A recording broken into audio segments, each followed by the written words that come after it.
I know, I'm late, but still.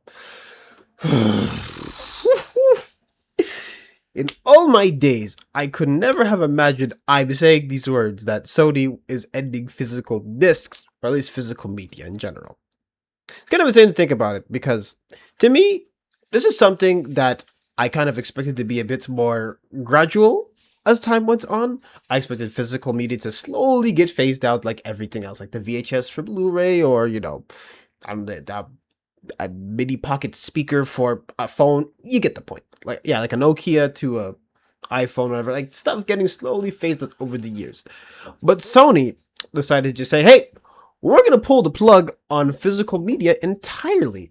And there's been a lot of backlash to this, naturally speaking, at least in the online world, and rightfully so, because there's a lot of issues that can arise from a totally digital market. And we're going to dive into this video. And so this all started with the infamous tweet on July 1st, where it said important update, news on physical discs for new games, and news on PlayStation Store on PS3 and PS Vita. Now, if you see this community note today, it's this one, but it gets changed, I think, every other day because I believe Sony takes it down. People go back and put it back up again. But yeah, it's not looking good for Sony, especially with the whole, accusations of digital monopoly and doing all of that. Yeah, it's not looking great. Anyways, let's go into the article at hand. I know maybe I watched some other people, but I do want to go through everything to make sure that we're all on the same page. So, in response to shifting trends in consumer preference, new games were released on PlayStation Store and at retailers in digital formats only. As consumer preferences and the broader entertainment industry continue to shift away from physical discs to digital, physical game disc production for all new games releasing on PlayStation consoles will be discontinued starting January 2028. Following this date, new games will be available on PlayStation Store and at retailers in digital formats only. This transition has no impact on games that already released or will be releasing prior to January 2028 in disc format. This is a natural direction for Sony and Interactive Entertainment to adapt consumer trends as the general preference for digital media significantly outpaces physical discs. This transition will enable us to align more closely with how most of our community prefers to access and play games today. We will continue to prioritize our resources to drive innovation in how players can access games and provide choices as to where players prefer to purchase new games, whether at retailers or PlayStation Store. We remain committed to delivering a world-class gaming experience to our fans, and we thank you for your continued support. So, it's kind of crazy because there's kind of a solution to this, and they actually kind of answered their own problem, like, 10, 12 years ago, basically? Allow me to show you their infamous clip, at least, their infamous technique. It's a forbidden technique that only they know how to do, and some people have learned the dark arts over the years. Let me show you. This is how you share your games on PS4.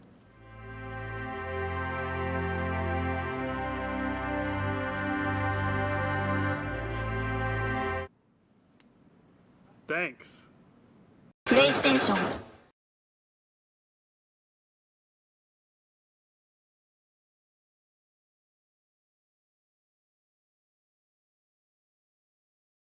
Whew, the irony of this happening all these years later. Ugh, yes, but believe it or not, guys, yes, you can share physical games, and if you want to give it back, you just give it back, and you're done with it. It's insane to me. And this didn't really start with this, but another prelude to this was the whole idea of GTA 6. Now, GTA 6 is a game that unfortunately I've kind of lost some steam on it because if you pre-order it now, you either only get a digital version or you get a code in a box for the single player part.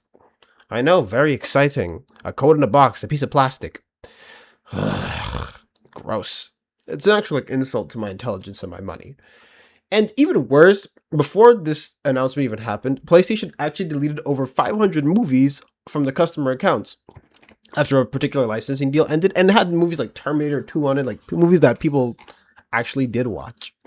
And this all goes back to the point of whenever you buy stuff from online only or digital platforms in general, especially within a closed ecosystem such as PlayStation, you don't own it. You're just paying to use a license, whether it's for a video game, whether it's for a movie. In this case, that happened.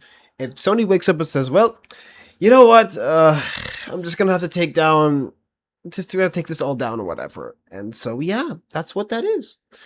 Deal's over. And it kind of sucks because if you guys ever play like older video games, you'll notice that like with music licenses, the music labels are the hounds of hell. Some games will have to shift their music over time, or the cars will have to change over time because of particular licensing deals. So, for instance, if you're playing ATV Off-Road Fury, if that game came out today, I guarantee you that the whole soundtrack would have to have been overdone, or sorry, not overdone, but overhauled to be more fitting with the game because licenses move out. But because I own ATV Off-Road Fury for PS2, I can enjoy whatever song is on there, and they can't do a damn thing about it because one, that game is really old. But also, it's just, it's great. It's great. And yeah, all right, it's already paid for, it's already done for, all that good stuff.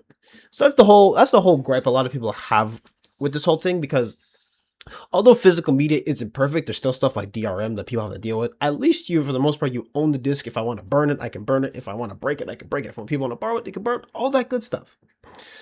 That's all fine and dandy. And it's not like we're getting a great service either. Like, they literally announced like the day after, or at least people were like talking about it, saying that, oh, PS Plus is also getting price hikes. Mind you, they have incrementally raised the price for PlayStation Plus, and there's literally been no alternative to it. Like, there's no benefits. All you get to do is play online, and you might get like 3 games if you're lucky. And the 3 games usually aren't that great anyways. And on top of that, the ecosystem is nowhere near ready to handle all of that data because, one, there's been so many different outages due to different things, and there's the infamous 2011 one. Now, I don't believe I was hacked in this case, but, it says about, 77 million accounts were compromised for the users of PS3 and PSP consoles from accessing the service. And you want to get even more people on top of that? You must have lost your mind. You want more people? And so the PSN network isn't exactly the best. All right, that's what we know of. So that's where we're at now. And the part that killed me too is the fact that literally, at least for me personally, when it comes to PlayStation, I usually most of it for single player games, because that's where a lot of single player games I like are on there. And I mean, I do have digital games on PC and stuff. Well, because PC is only digital. I do have digital games. I have physical. I have everything. But either way, some games I really like are on there. So I'll play on PlayStation compared to like PC because, sometimes I want to change it up a bit. And there's also exclusives and stuff that I like on there. So, it is what it is. And they were pretty friendly about that. But now, not so much. But anyways, the next area of this topic I want to tackle is exactly, there's been a lot of data that's been floating around here. And I do want to just parse through some of it because some people are not really understanding what certain numbers mean. And so let's take a peek at something that has been floating around as of late. So let's start with this. Something where it's like the game and network service segment supplemental information. So I found this one online. So it says here, the big thing that people were kind of looking at were the hardware and software unit sales. And it says here in Q4 of the fiscal year of 2025, it said there's 85% of users were, on digital only.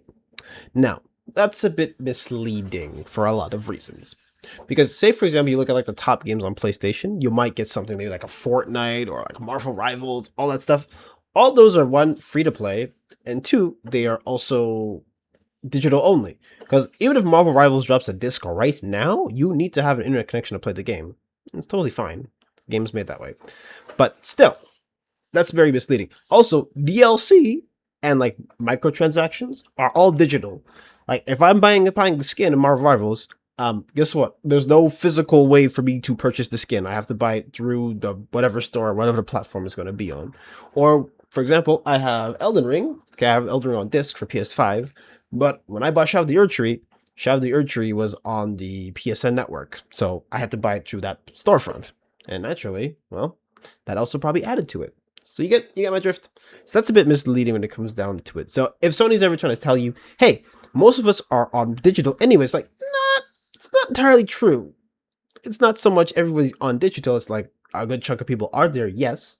But it's more like, a lot of services are done through certain storefronts, and those are digital only. So naturally, that's where it's going to go in terms of that. So don't let that part fool you as well.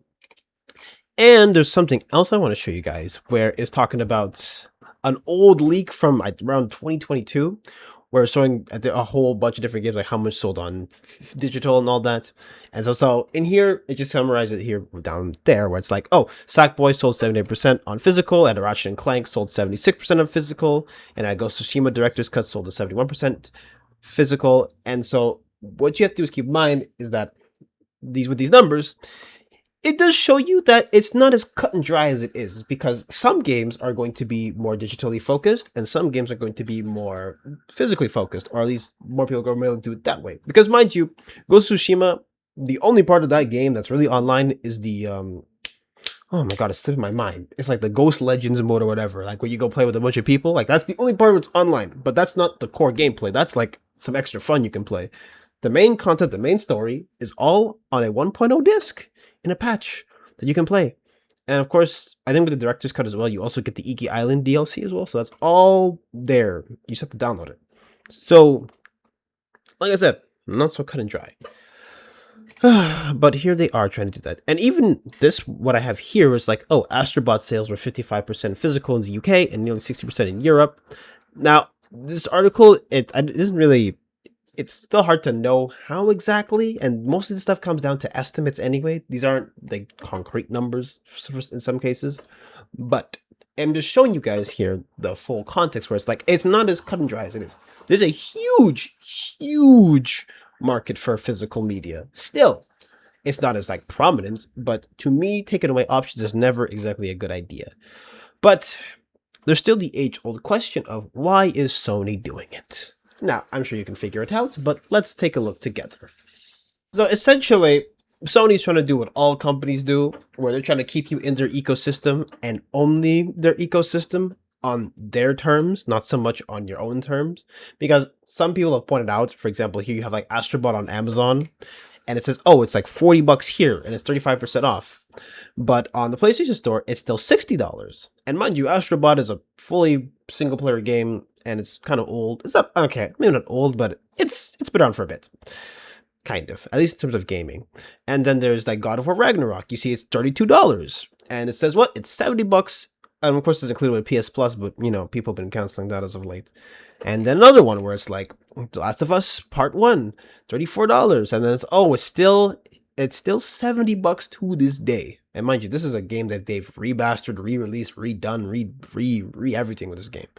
And then you have also Gran Turismo 7, where it's like, oh, guess what? You have $38.99, and then, oh, it's still $70 on the PlayStation Store. And I'm pretty sure Gran Turismo 7 has been around for quite a bit as well. And also, you have to connect to the internet anyway to use it, from what I remember. So it's also there. And essentially, here's the rough breakdown. I mean, I'm going to give you guys a clip in a second that'll break it down even more. But essentially, it's like this. So say you have GameStop, right? So you have...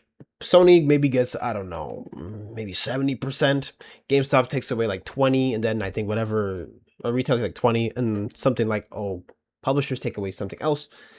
Stuff like that. So basically the whole point is that Sony gets a much bigger cut if you buy from their storefront and not from somebody else. That's the whole thing. And if you ever guys know about Nintendo, there's a reason why there's a joke where it's like Nintendo games like never go on sale, because when you're in someone else's ecosystem, they dictate everything that goes on in it. Because if I want to buy The Last of Us Part 1, okay, and I do it through Amazon, Sony can't come in and say, oh, you can't sell it for that much. It's like, no, we can sell it for how much we want. So that's kind of what it is. But allow Jason Schreier to break it down even more than I probably could, because he is really good when it comes down to insider stuff. And I'll actually link his video down below if you really want to get a much broader perspective. So let's take a look. Take a physical video game, $70 physical video game, traditional video game. When it's from a first-party publisher, when it's from Sony, Nintendo, or Microsoft, the breakdown looks like this. Cost is $70. Retail store cut, so GameStop, Target, Walmart, whatever, they take about 30% of that, so they take about $21. And then there's a manufacturing fee of about $3.50. And so the publisher, Xbox, Sony, let's say Sony, since that's what we're talking about, PlayStation takes home $45.50 out of every $70 sale, okay? Digital sale. You know how much of that Sony takes home? $70. So it is usually beneficial. They are saving a significant amount. Those margins are significantly higher when they sell digitally. So they very much want you to buy their games digitally. And the reason that they're taking home $70 is because when Sony sells a game digitally, it is done on its own store. Now let's look at third-party publishers, because this is the really key part. $70, 30% of that goes to the retail store, GameStop, $21. Then there's a licensing fee to the console maker, so to PlayStation, if this is a PlayStation disc, of about 15%, maybe $10.50, something like that. Manufacturing fees, 5%, call it $3.50. That's one that can really vary. Shipping costs, production costs, all that other stuff. People have all sorts of deals in place. And so the publisher winds up taking home $35. But in that equation, remember, Sony, PlayStation, is taking $10.50 as their licensing fee for that. And EA is getting back $35. Now, if it's a digital sale, you take licensing fees and you take manufacturing fees out of the equation. And that retail fee, instead of going to GameStop, it goes to PlayStation. So, a digital sale, if EA sells a new Madden to you on the PlayStation Store, it is $70 total. PlayStation takes 21 of those dollars, a 30% cut, and EA takes home $49. So EA is taking home more, and Sony is taking home more. In other words, Sony and PlayStation are extremely highly incentivized to move to digital, not just for their games, where they are, of course, making more money, but also for all of the other games they are selling on their ecosystem. So you have an idea now. So they take away quite a bit more, and there's no stuff like manufacturing fees are just not even existent because of course you have to print the discs. And speaking of manufacturing, actually, there's one more thing I have to show you guys. So apparently this is going around where it's like Sony's largest PlayStation disc plant is already reassigning staff to make other products. It's in Austria, and it's going to go make micro lenses instead. Yes, micro lenses instead of physical media. So it also says here, the plant's 300 employees were told on Wednesday that it would be undergoing restructuring as a result of Sony's decision. Despite this, Tanzer says no layoffs are planned. Sony has reportedly been anticipating this shift for some time, and as such, around 30 million euros has recently been invested in the plant on new equipment designed to make optical microlenses instead, leading to a pivot for the plant. According to the Sony's DADC's head of micro-optics, Marcus Strebel, the tech will become a new area of business for Sony. Micro-optics is the miniaturization of optical systems and elements and serves to focus and direct light in the smallest possible space. He explained, one application would be, for example, a car's turn signal that is projected onto asphalt. And so that's where we're getting to, guys. A new business venture, and we are getting the shaft. Not looking great. But anyways, now that we're ending off here, we're basically done. I just want to put out my own thoughts about this now that we have some ideas. I don't like this in the slightest because I am never a fan of taking away options. Because for me, even if like maybe out of 100 people, only 20 people use a particular option, the option should still be there. Because when you funnel people into a particular area, what's going to happen is that people who don't like it, they're going to go find something else. Okay, take for example like the current streaming services right now. There are so many of them to the point where people are like, listen, I don't got the money to pay for all of these services. So what I'm going to do is what? I'm going to go sail the high seas and go find the One Piece. YouTube doesn't like when I say a certain word, but you get the point. No, sail the high seas and figure out what you can get. Because there's one, you don't got to pay for it. And two, might as well. And another thing about this is the fact that, to me, especially with the whole monopoly, it rubs me the wrong way because some of these games, especially as games get older and they age, to me, I don't think a game should stay $70 if it's already aged quite a bit. Because mind you, like God of War Ragnarok came in 2022. Like that's, this game's kind of been out for a while. And even worse, you have stuff like Ghost of Tsushima came out in 2020. Yeah, these games are been out for a bit. So to me, they shouldn't be the same prices that we were at launch. And you're not even getting a better service. I mean, how many times has PlayStation Network gone down due to hacking? Like, how many times has that happened? Like, quite a bit. And so there's no way the ecosystem can take it. And especially for a single player game that doesn't need an online connection, what is the point? It just seems like to me, we're not going towards like a new way of getting stuff accessible. It's just going towards a way where it's like, man, I'm just going to have to stick with what I got. And we're not even talking about like the PS6. God forbid, who knows how much that's going to cost? Because mind you, the only people who've been winning right now are the people who bought the PS5 or the PS5 Pro or the Xbox Series S or X when they launched. Because there's been price hikes, because due to hardware, due to AI, all that stuff. The RAM's been ridiculous. And that's where we're at now. And I know someone might say, well, PC is digital only, and, it's just, why can't we all just accept like PC did? First of all, PC is an open platform. You can do whatever the hell you want with your PC. You can use whatever parts you want. Well, if you can afford it, that is, right now. You can do whatever system you want. You can pick your own operating system. You can have Windows, you can have Linux, you can find a way to shoehorn Macintosh if you want to. You can do whatever you want. And you have sites like GOG that literally gives you the files for you if you want to burn your own CD. It's yours, you own it. And even with something like Steam is still competing with multiple storefronts. So Steam is not a monopoly as is right now. Because, for example, if Steam became the monopoly, you'd be seeing a whole lot of other stuff. You still have to compete with like Epic Game Store and all that other jazz. So you use multiple storefronts, okay? Because mind you, I think I got like the Skywalker like Legacy Saga like for free on the Epic Game Store. Steam didn't have that. I still haven't played it, by the way, but you get the point.